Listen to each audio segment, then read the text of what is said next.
Hello students, welcome back to your botany class again. So in continuation with the last class from where we have stopped, we're dealing with photosynthesis, and photosynthesis consists of two phases, that is light phase or the light reaction and the dark phase or the dark reaction. So this light phase, it's dependent upon light and it takes place on the thylakoids, and the dark phase or the dark reaction takes place on the stroma, and it is independent of light. It is independent of light should not be misunderstood that it takes place in the dark. No, it is independent of light. It can take place in the absence of light, but it is dependent upon the light reaction for the assimilatory powers. The assimilatory powers like ATP and reduced coenzymes like NADPH, which are synthesized in the light reaction, they are used up again in the dark phase for the synthesis of carbohydrate. So during the light phase is a photochemical phase where ATP and NADPH assimilated powers are synthesized, and the actual reduction of carbohydrate. This photosynthesis is a reductive process, and the actual reduction takes place in the stroma. So reduction of carbon dioxide to carbohydrate takes place in the second phase, in the dark phase, while in the light phase, assimilative powers like ATP and NADPH are synthesized. Okay, so in the previous class, we have discussed about the release of electrons from the reaction center. So, and depending upon whether the reaction center, the pair of electrons that has been released from the reaction center, whether it comes back to the reaction center or whether it's picked up by another photosystem, there are two types of photophosphorylation. There are two types of photophosphorylation, cyclic and non-cyclic photophosphorylation. So firstly, let's see with non-cyclic photophosphorylation. Okay, so in non-cyclic photophosphorylation, as we've discussed, these accessory pigments absorb light of their wavelength, respective wavelength, transfer it to the reaction center, which in this case is a chlorophyll molecule which absorbs light in the wavelength of 680. So in case of non-cyclic photophosphorylation, the reaction starts with photosystem 2, which the reaction center is a chlorophyll molecule which absorbs light in the range of 680 nanometers. So it releases a pair of electron, and this pair of electron is picked up by primary electron acceptor. Then it passes through a series of electron carriers, and during its journey down the gradient, this electron releases energy which is used for the synthesis of ATP from ADP and PI, and it's passed on to plastocyanin, and this plastocyanin transfer it to the reaction center PS1. So since this photosystem, the reaction center of photosystem 2 has lost or has exceeded a pair of electrons, then means there is a vacancy of a pair of electrons. So there must be some mechanism, because there will be constant falling of light on these accessory pigments, and there will be constant addition of these electrons from the reaction center. So there must be some mechanism to replace those electrons which has moved up to a higher energy level. So that electrons which have moved up to a higher energy level from the ground state is replaced by the electrons released during the process of photolysis of water. You know that the process of photosynthesis involves water. So during the photolysis of water, that means the splitting of water by light in the presence of light is known as photolysis of water. This releases a pair of electron, a pair of proton, and nascent oxygen. So the source of oxygen is water and not carbon dioxide. The oxygen which is released during the process of this non-cyclic photophosphorylation or photolysis of water is released. It diffuses out of the chloroplast, it diffuses out of the thylakoids, out of the chloroplast, and into the atmosphere through the stomata. Okay, so now this pair of electron which is released by the splitting of water, it replaces the electron lost from this reaction center. So continuous splitting of water to replace the continuous excitation of the electrons from the reaction center. Now, this electron which has made its journey through this series of electron carriers now comes to the photosystem 1 or to the next photosystem, where the reaction center is a chlorophyll molecule which absorbs light in the wavelength of 700 nanometers.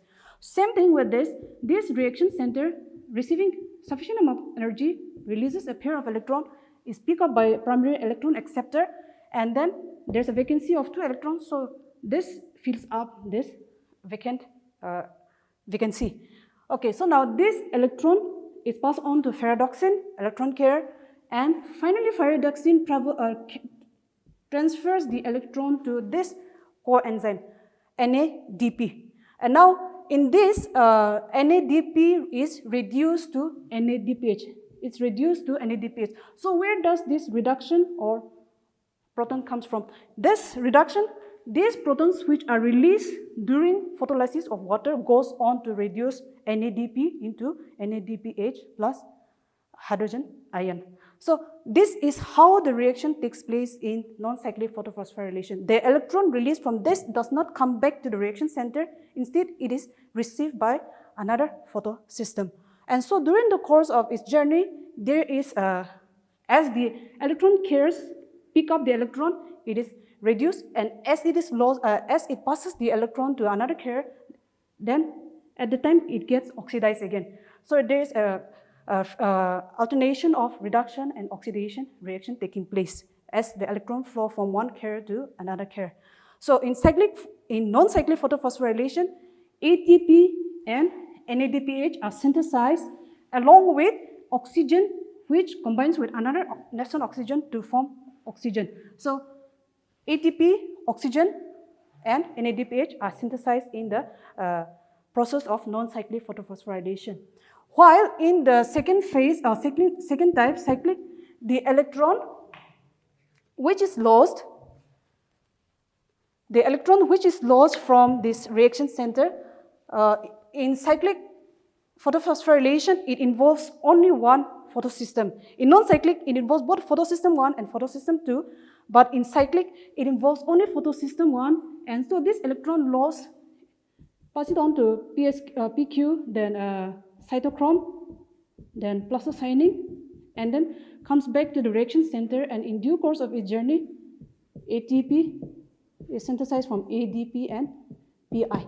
So in cyclic photophosphorylation, the electron which is lost from this reaction center again return back to the reaction center after passing through a series of electron carriers, and while passing through or while traveling down the gradient, it releases energy, and that energy is used to synthesize ATP from ADP and PI. So these are the two types of photophosphorylation, light-driven synthesis of ATP. Photosystem non-cyclic involves both photosystem 1 and 2, while cyclic involves only photosystem 1. And in case of non-cyclic photophosphorylation, ATP, then NADPH and oxygen, they are produced. And in case of cyclic, only ATP is produced. So these are the two types. And next, let's see how this ATP is synthesized. It is shown as a simple step here, but the mechanism of synthesis of ATP is much more complex as it is thought to be. Let's quickly see how ATP is synthesized in the thylakoids.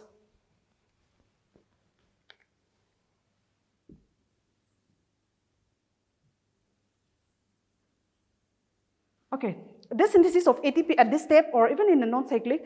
So thylakoids, these are disc-like structures, and it consists of two membranes. It consists of a membrane which has got an outer side and inner side, and the photolysis, the complex which is responsible for photolysis of water takes place, is present on the inner side. So it releases a pair of electron, a pair of proton and oxygen on the inner side into the lumen of the thylakoid, and the enzyme reductase, which is responsible for reducing NADP to NADPH, is present on the outer membrane. Okay, so these photosystems are present on the membrane of the thylakoids because of the presence of the pigments on the membrane of the thylakoids. So during this journey of, during the process of non-cyclic photophosphorylation, it starts with PS2, and as it travels through this series of electron carriers, it releases energy, and during its journey passing through cytochrome, it releases energy, and that energy is used to synthesize ATP. Okay, so this energy that is released by the electron during its passage to cytochrome, that energy is used by this cytochrome to pump a pair of electrons from the stroma into the lumen. So the matrix surrounding the thylakoid is the stroma. Okay, so now this energy which is released by the electron during its journey at cytochrome is used by the cytochrome, this pigment or electron acceptor or carrier, to pump a pair of protons from the stroma into the lumen inside the thylakoid. So that energy is utilized, and then the electron continues its journey again. Okay, so now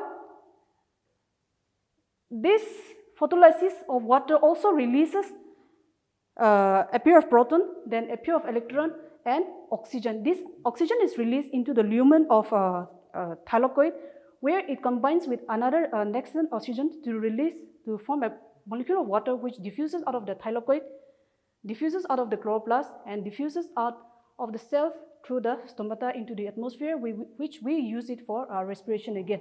So this pair of proton, which is also released during the photolysis of water, is released into the lumen of the thylakoid.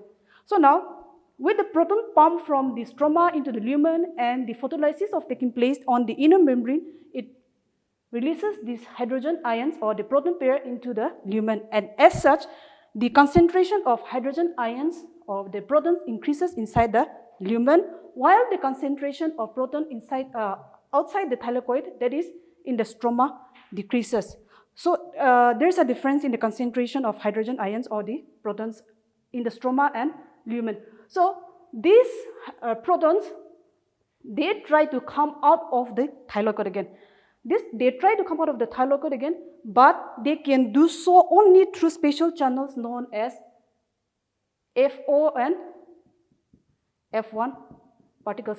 These are FO and F1 particles. These are special proteins which are present on the membrane of the thylakoid, and we have discussed in the structure of plasma membrane that there are proteins which are present on the membrane which acts as enzymes, which act as carriers, or which acts as channels.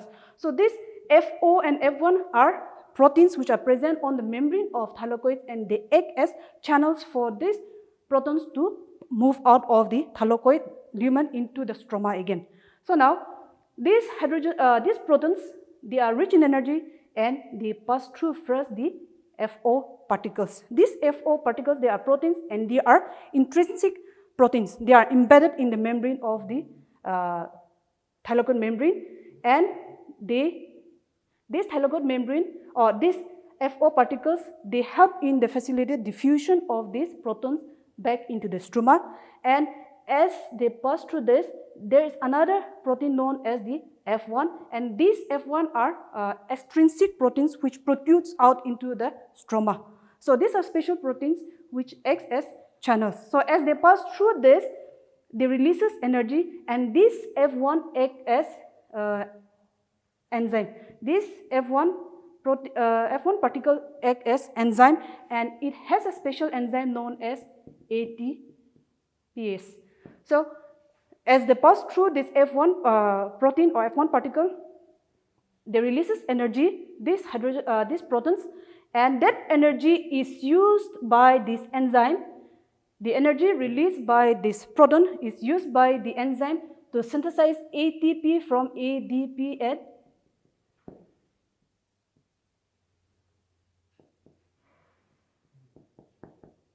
PI. So now, after passing through this F1 particle, they come back to the stroma again. So now, it is because of the difference in the concentration of protons inside the lumen and outside the thylakoid, that is in the stroma, where ATP is synthesized.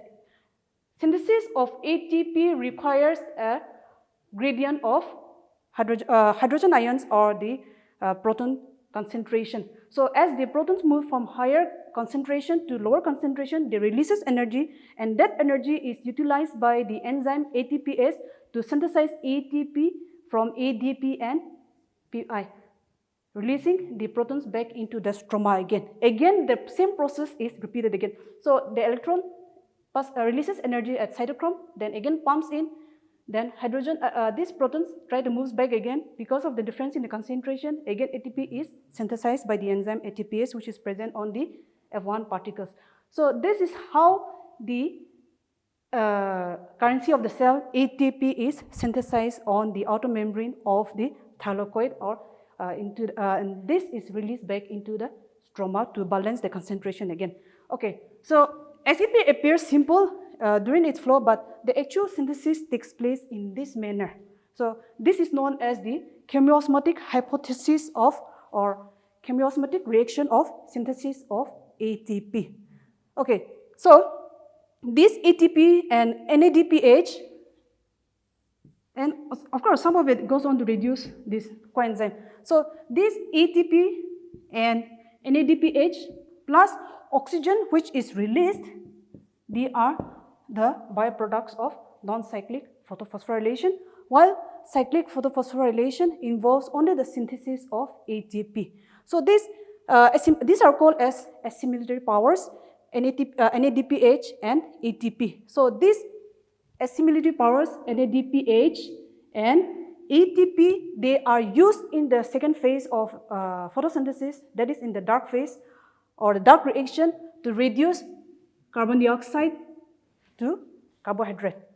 So this actual reduction, photosynthesis is a reductive process and is exactly opposite of respiration.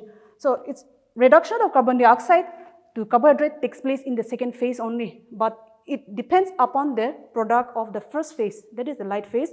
And in the light phase, oxygen is produced, and this is released into the atmosphere, which we use it for respiration, again oxidation, and ATP and NADPH are used for the reduction of CO2 to carbohydrate.